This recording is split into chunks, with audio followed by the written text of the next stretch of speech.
Megan O'Brien, joined by Patriots Director of Player Personnel, Nick Caserio.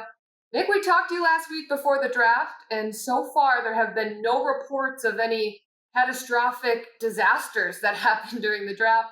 From your perspective, were there any hiccups? No, Megan. Overall, the process probably went as smoothly as you probably could have hoped. Like we talked about before, there was a lot of people that were involved, a lot of people chipped in. Process wise, we were able to kind of assimilate and replicate the things that we normally do. So, from that perspective, it probably went as smoothly as we all could have hoped. During this whole process, preparing for the draft, working from home, draft from home, what was the biggest adjustment for you?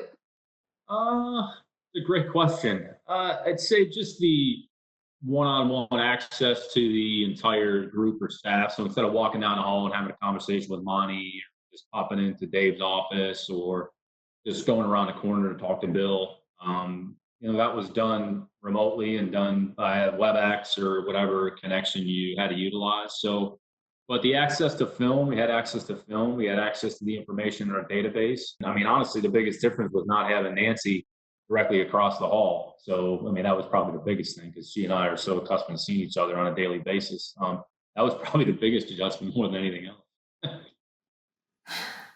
A lot was made of what coaches, general managers, staffs couldn't do in preparation for the draft.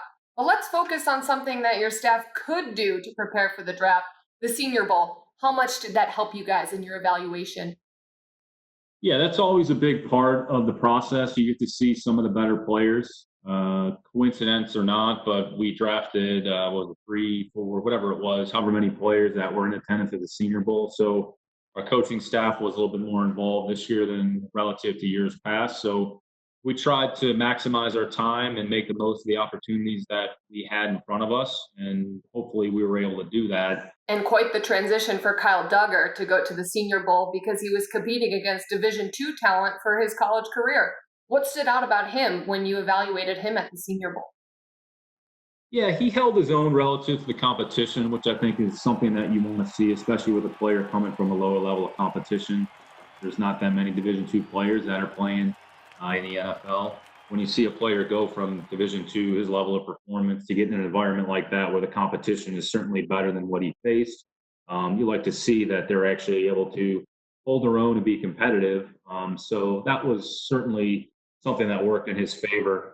Through all of this, what's been the biggest silver lining for you? I would say on a personal level, when there's less impediments in terms of being around your family and being around your loved ones. So, from that perspective, I mean, it's almost like a blessing that something like as bad as what's taking place, you try to find a silver lining. So there's always something positive to come out of it. I know Nike stole the show on the draft night broadcast, but your girls made a little cameo. What did they think about being on TV? Yeah, they didn't really know what was going on in the draft. I think they just wanted to get on camera to see themselves on television. So they were great. They had fun with it. Like I said, it was more about probably being around their dad, the draft. They don't really know. I mean, honestly, you asked them about any of the players, they probably would have no idea who we're talking about. And Nick, just to close, what made you most proud about the way the organization and the league, for that matter, handled this virtual draft?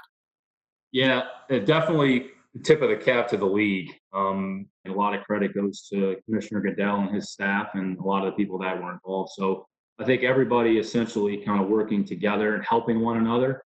These are the times you really learn about people in terms of their willingness to help others. And ultimately, we're trying to serve one another and just try to help each other as best we can. So I think everybody made that commitment. There's a lot of people that should be proud of the effort that they put forth, and a lot of people deserve credit for the performance of the organization in the end. Nick, thank you so much for your time. Best of luck to you and your staff as you transition to the next phase. Thanks, Megan. Appreciate it.